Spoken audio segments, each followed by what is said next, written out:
नमस्कार साथियों, मैं देवेंद्र शर्मा आपका स्वागत करता हूं अपने YouTube चैनल देवेंद्र की पोस्ट में। साथियों, आज उत्तर प्रदेश की राजनीति में एक बड़ा घटनाक्रम हुआ है। उमेश पाल हत्याकांड के प्रमुख आरोपी और कुख्यात अतीक अहमद के बेटे असद और उसके साथी तथा उमेश हत्याकांड में फरार चल रहे शूटर गुलाम की उत्तर प्रदेश एसटीएफ के साथ मुठभेड़ हुई। मुठभेड़ झांसी के पास हुई है और मुठभेड़ में अतीक का बेटा असद और दूसरा शूटर गुलाम मारा गया है।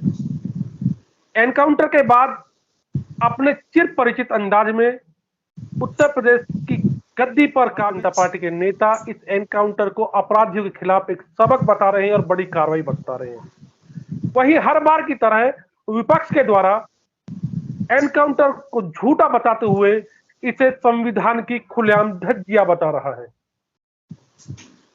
इस एनकाउंटर को लेकर के राजनीतिक आरोप प्रत्यारोप भी शुरू हो गए हैं। साथियों, आज इसी विषय पर हमारे साथ चर्चा के लिए हमारे साथ हैं एनसीआर खबर के संपादक आशुतोष भटनागर।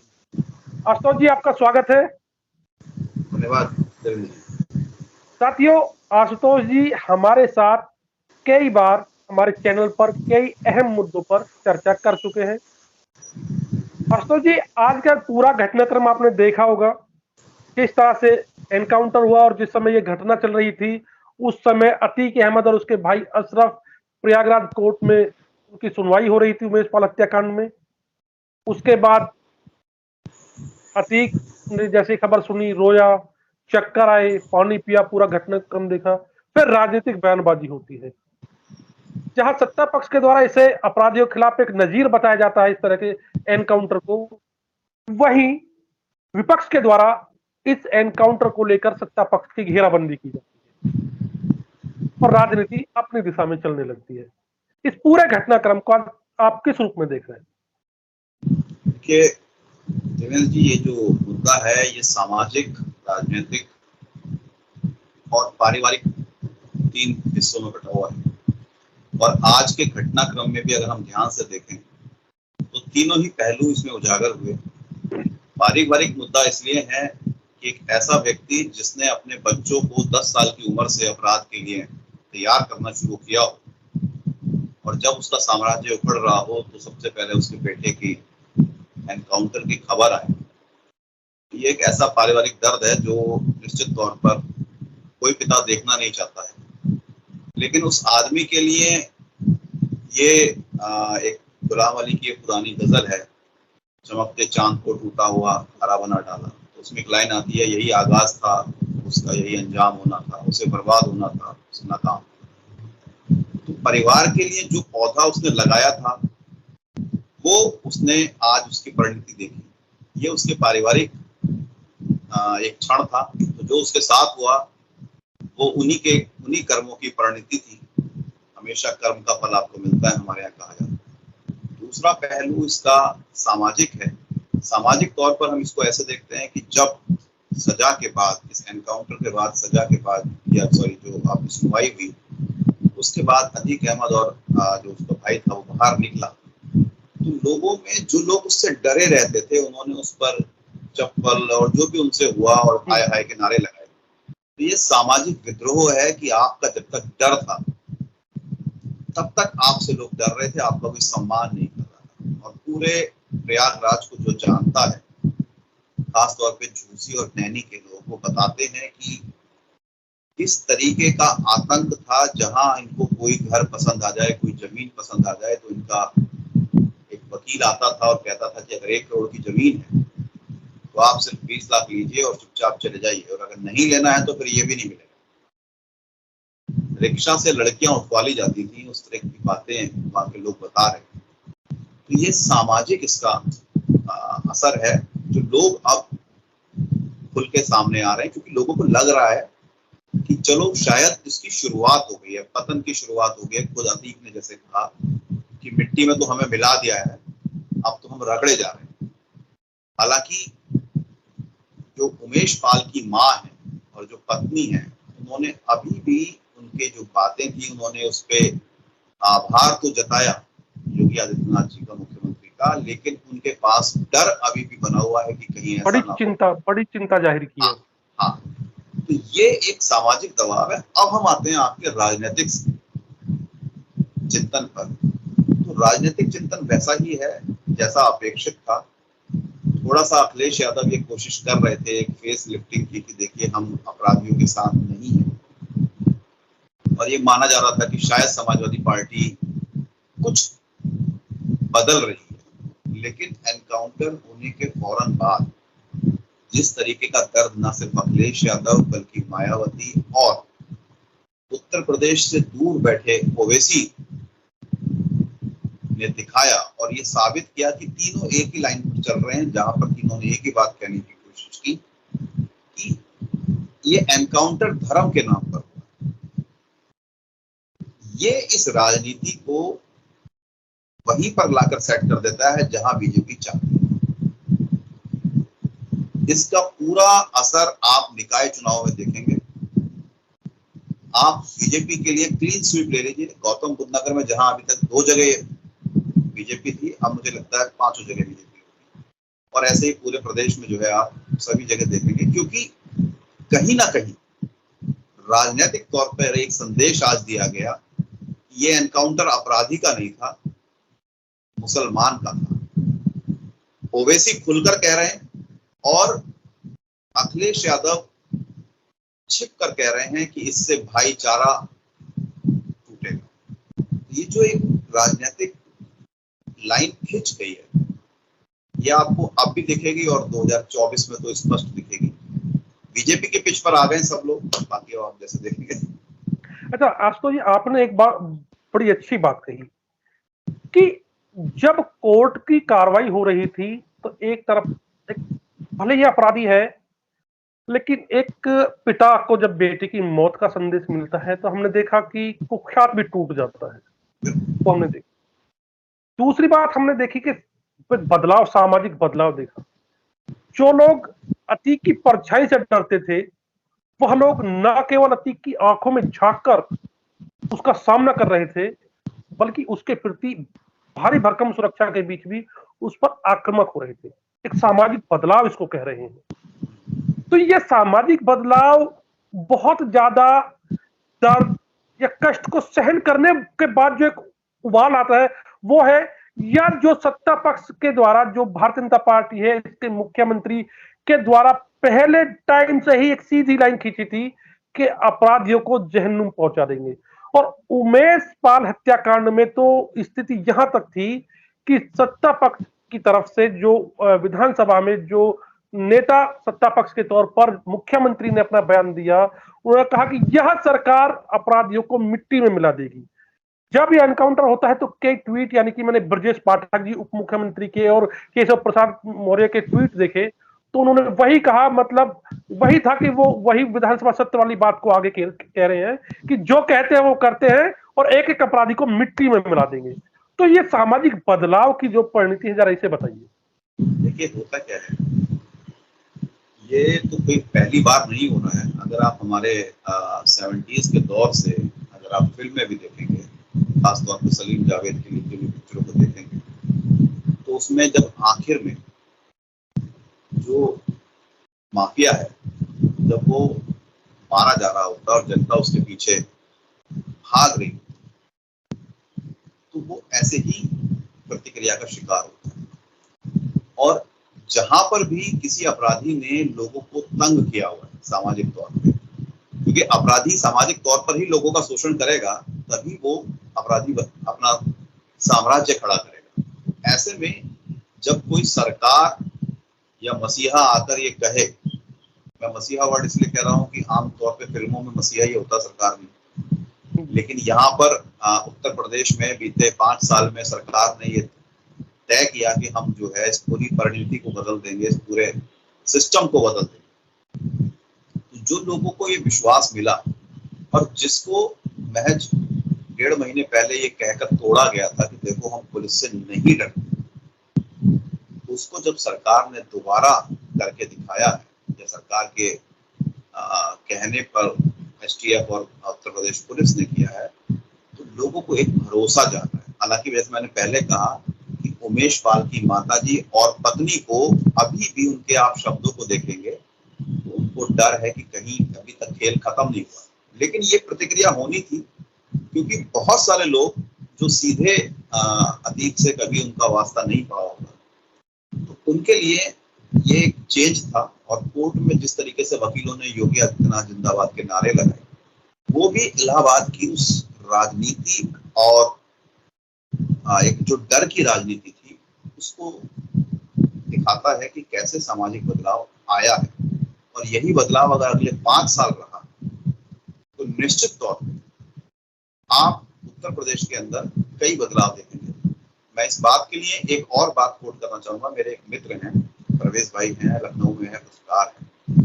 उन्होंने करीब 6 महीने पहले एक बात लिखी थी, जब इलेक्शन 6 महीने नहीं तो 1 साल हो गया इलेक्शन के समय एक बात लिखी थी कि योगी आदित्यनाथ का, बीजेपी का नहीं, मुख्यमंत्री योगी आदित्यनाथ का दोबारा सत्ता में आना मुस्लिम समाज के लिए बहुत अच्छा होगा। क्योंकि जो 5 साल में बहुत सारे लोगों ने ये कोशिश की थी कि किसी तरीके से 5 साल निकाल लो, उसके बाद वापस सरकार आएगी तो हम फिर से जो है झंडा लहरा देंगे। लेकिन जब उस समय उन्होंने इलेक्शन से पहले लिखा था कि अगर ये सरकार दोबारा आएगी तो बहुत सारे लोग अगले 5 साल के लिए अपने काम धंधों में परिवर्तन कर देंगे और एक सामान्य, एक सभ्य आदमी या अपराध की दुनिया से दूर होकर जिंदगी को शुरू करेंगे। और ये लॉन्ग टर्म में, आज तो देखिए बुरा लग रहा होगा, लेकिन लॉन्ग टर्म में मुस्लिम समाज के लिए भी अच्छा होगा कि वो अपराध की जगह मुख्य धारा में दिखना शुरू होंगे। तो ये अभी आपने आपको से एक बात कही है कि ये जो नहीं कि ये मुस्लिम समाज के लिए ठीक होगा, लेकिन अभी हम देख रहे हैं कि बहुत से भड़काऊ तरह के बयान हैं, बारूद को चिंगारी दिखाने जैसी स्थिति में लोग लाना चाहते हैं। मैं एक बात यहाँ पूछना चाहूंगा आपसे कि ये जो बदलाव चल रहा है, अपराध पर कठोर कार्रवाई हो रही है, इसे लॉन्ग टर्म के लिए किस रूप में देखा जाए? और एक बात और भी है कि एक बात कही जाती है कि जब किसी चीज को बहुत ज्यादा दबाया जाता है तो वह एक समय उस स्थिति में भी आती है कि वह रिएक्ट करके तेजी से जवाब देती है। तो क्या आप मान रहे हैं कि ये सुधार की तरफ है? अगर इसी को, एनकाउंटर को एक पॉलिसी का हिस्सा मान लिया जाए, तो क्या यह सुधारवादी कदम है या फिर ये एक रिएक्टवादी दिशा में बढ़ रहा है? देखिए, मैं इसको ऐसे कोट करना चाहूंगा, जो आम मुसलमान वो इस सरकार से कहीं दुखी नहीं है। और ना सिर्फ उत्तर प्रदेश छोड़िए, मैं भारत की भी बात नहीं कर रहा हूँ, मैं पाकिस्तान तक की बात कर रहा हूँ।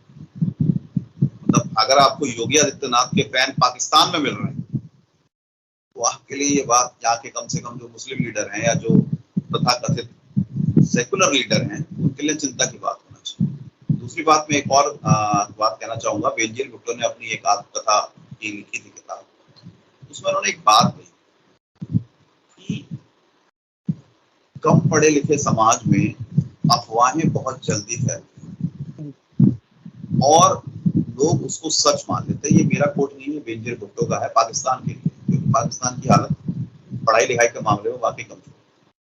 यहाँ पर भी जो बात आप कहना चाह रहे हैं कि ये दबाव बनेगा, कहीं ये विस्फोट ना हो जाए, ये जो बात है ये निश्चित तौर पे वहां तक सही है जहां पर लोग कम पढ़े लिखे, क्योंकि वहां पर ये जो लीडर्स हैं, मुस्लिम समाज के जो वोटों के सौदागर हैं, ये निश्चित तौर पर उसको प्रोपेगेट करने की कोशिश करेंगे। वही मैं कह रहा था, वही जो मैसेज कन्वे कर रहे हैं समाज के अंदर।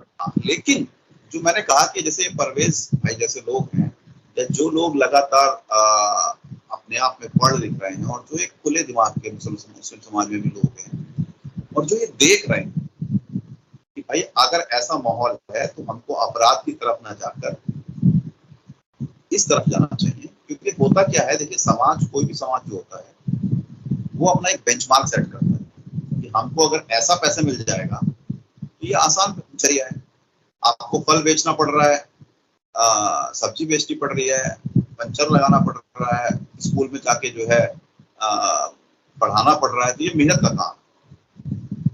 अगर आपको सिर्फ एक बंदूक कट्टा लेके जाना है और हफ्ते भर की कमाई या महीने भर की कमाई आपको 1 इजी घंटे में टू मिल वे, जाए, इजी टू तो वे, वो बिल्कुल। ईजी है।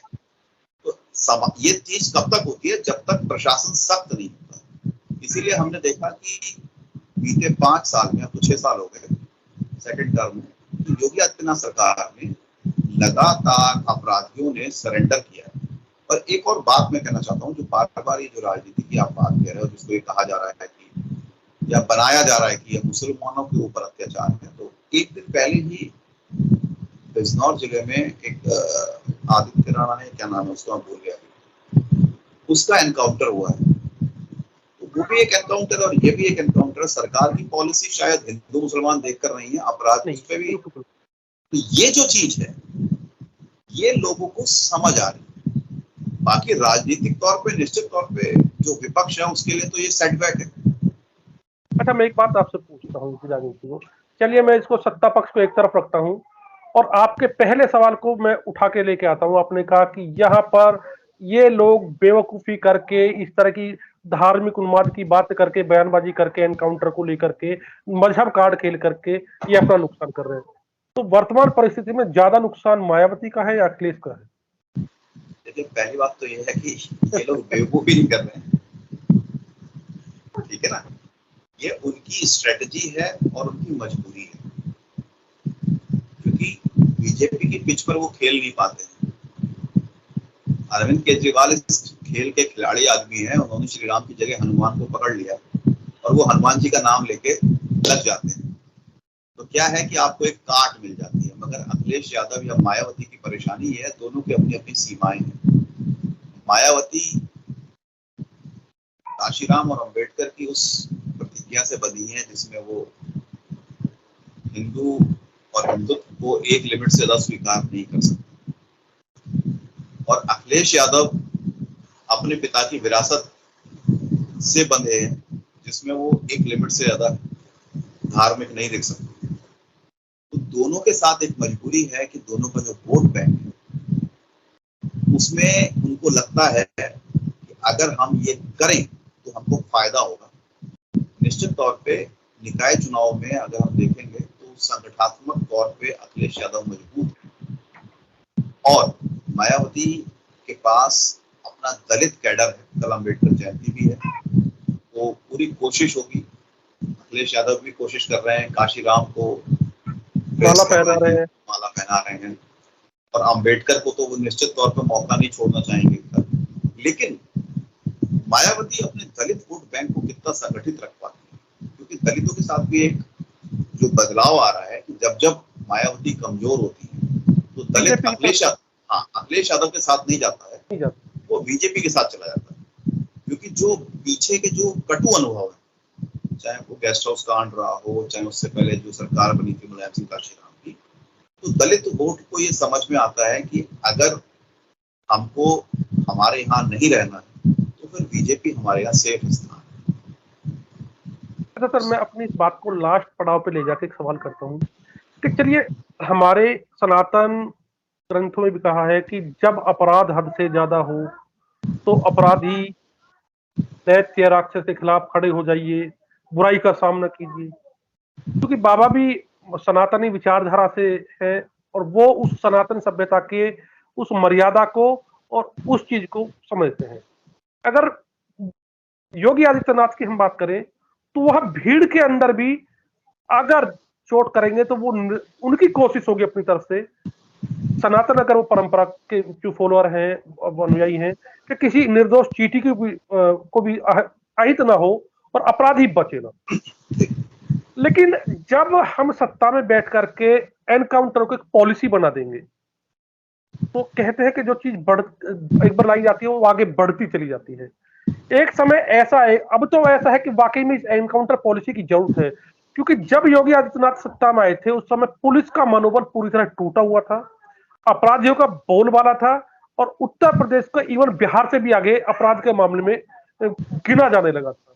व्यापारी, मुझे खुद पता है, ग्रेटर नोएडा प्राधिकरण की जो स्कीम थी वो खाली पड़ी थी और जो अलॉटमेंट हो गए थे उनको भी विड्रॉल करके गुड़गांव और बेंगलोर इधर शिफ्ट हो रहे थे उद्योगपति। बाबा यानी योगी आदित्यनाथ का आगमन होता है, 2017 में, और उसके बाद तेजी से स्थिति बदलती है और उन्होंने वही कहा कि जैसे को तैसा मैं बिल्कुल पुलिस को फ्री हैंड दूंगा क्योंकि मैं निर्दोषों का खून बहता नहीं दे सकता हूं। लेकिन एक स्थिति ऐसी आएगी साहब जब एनकाउंटर की पॉलिसी में रिवाइज हो जाएगा, मतलब प्रैक्टिकली, लिखित में नहीं लेकिन प्रैक्टिकली, और उस समय योगी आदित्यनाथ जैसा एक सनातनी या एक धार्मिक मर्मज्ञ को समझने वाला व्यक्ति मुख्यमंत्री नहीं होगा। तो क्या ऐसा नहीं है कि उस समय इस एनकाउंटर पॉलिसी के साइड इफेक्ट सामने है? देखिए, हर अच्छी चीज, कोई भी अच्छी चीज जो बनाई गई उसका इस्तेमाल बाद में विनाश के लिए भी। नोबेल पुरस्कार इसीलिए शुरू किया गया क्योंकि उन्होंने जो चीजें बनाई थी उसका इस्तेमाल नुकसान में। तो कोई भी अच्छी चीज, सिस्टम खराब नहीं होता है, जो व्यक्ति उसको हेड कर रहा है उसके ऊपर निर्भर करता है कि वो सही है या गलत है। एनकाउंटर ऐसा नहीं है कि सिर्फ बीजेपी के राज में। नहीं बिल्कुल। एनकाउंटर, 10 साल अगर पहले एनकाउंटर जरूरी ना होते तो पुलिस को हथियार मुहैया क्यों कराए जाते? एनकाउंटर 10 साल पहले भी होते रहे, अपनी अपनी सुविधा के अनुसार होते रहे। सिर्फ फर्क ये है कि जो अभी एनकाउंटर हो रहे हैं उसमें जो मैं एक बात आपको कहना चाहता था कि एक्चुअली में जब मोदी जी आए थे तो मोदी जी ने लुटियंस की मीडिया का जो एक रूल था उसको तोड़ा था। यानी कि जो यहाँ पर दिल्ली में एक लुटियन मीडिया हमारी है, जो उसका गैंग है, जहाँ जो ये तय करती थी कि मिनिस्टर कौन बनेगा, उसको ब्रेक किया। योगी जी ने राजनीति में यहाँ तक एक चीज और सेट करते थे, क्या सही है और क्या गलत है। एग्जैक्टली योगी जी ने वो नैरेटिव भी खत्म कर दिया कि अगर आप याद करेंगे, मतलब मैं उसमें अगर आज से 20 साल पहले की आप स्थिति देखेंगे तो उत्तर प्रदेश में ये होता था कि सरकार चाहे बीजेपी की आ जाए और चाहे मायावती की आ जाए और चाहे अखिलेश यादव की रहे, आपके आपसी मतभेद, दुश्मनी एक तरफ, लेकिन कार्यवाही राजनीतिक तौर पर होती थी। अखिलेश यादव मायावती पर वैसी कार्यवाही नहीं करते थे और मायावती तमाम बातों के बावजूद मुलायम सिंह के खिलाफ वैसी कार्यवाही नहीं करते थे। और यहाँ तक कि जो हमारे उस समय के मुख्यमंत्री थे, मैं नाम नहीं लूंगा, आजकल बड़े नेता है, वो भी उस समय छोड़ देते थे कि भाई ठीक है, राजनीतिक कार्यवाही जो है, राजनीतिक बदला नहीं दिखना चाहिए। लेकिन मुख्यमंत्री योगी आदित्यनाथ ने क्लियर कर दिया कि अगर आप अपराधी हो तो आपको राजनीतिक संरक्षण के तौर पर नहीं देखा जाएगा, चाहे वो आजम खान हो, मुख्तार अंसारी हो, अतीक अहमद हो। उनके हाथ जो चढ़ गया उसको उन्होंने डांप दिया है और यही वजह है कि बीते 45-50 दिन में इस प्रकरण में अतीक अहमद को शरण देने के लिए कोई पार्टी तैयार नहीं हुई, कम से कम खुल के तो तैयार नहीं।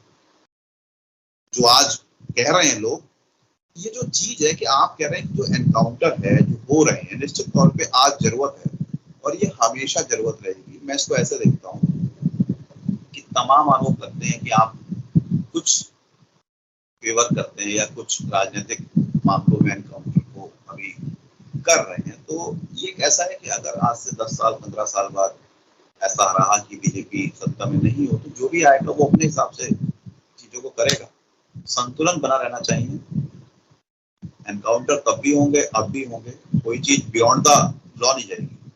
अब एक संक्षेप में मैं एक जवाब चाहूंगा। विपक्ष कई बार एक सवाल दागता है भाजपा की तरफ और कई बार उस सवाल को लेकर आक्रामक रुख में दिखने वाली बीजेपी मुझे निरुत्तर सी दिखाई देती है। कई बार कहते हैं कि कई ऐसे चेहरे भाजपा के अंदर हैं जिनके ऊपर बड़े माफिया या अपराधी होने का टैग, उन पर कार्रवाई कब। तो इस चीज को आप कैसे देखते हैं कि मतलब क्या ये चीज विपक्ष को हमलावर होने का मौका नहीं देती है या ये एक इस सरकार की मतलब कोई इस तरह की चीज दिखाती है कि यहां पर थोड़ा सरकार बैकफुट पर होती है? देखिए, प्रॉब्लम क्या है, मैंने जैसे कहा कि पहले राजनीतिक तौर पे एक सिस्टम बना हुआ था कि हम आएंगे तो हम आपको कुछ नहीं कहेंगे और आप आएंगे तो आप हमें कुछ नहीं कहेंगे। लेकिन मुख्यमंत्री योगी आदित्यनाथ ने ये सब तोड़ दिया है और जब सिस्टम टूटता है तो आपको बाकी चीज के लिए दूसरी टर्म का, दूसरे पक्ष की टर्म का इंतजार करना होगा और वो फिलहाल 10-15 साल नहीं है।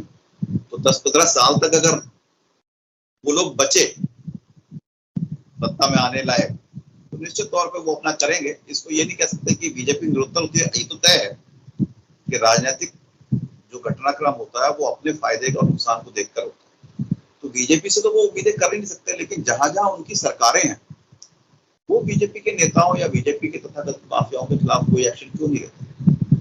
क्योंकि उनके अंदर नैतिक बल नहीं। ये एक बेसिक कमी है कि जब आपका नैतिक बल जीरो होता है, शून्य होता है, तो आप माफिया या अपराधी के खिलाफ कुछ कर नहीं पाते। और यही उनके बार बार सवाल पूछने की वजह है कि आपने इसको क्यों नहीं करा, आपने उसको क्यों नहीं करा, क्योंकि आपका नैतिक बल जीरो है।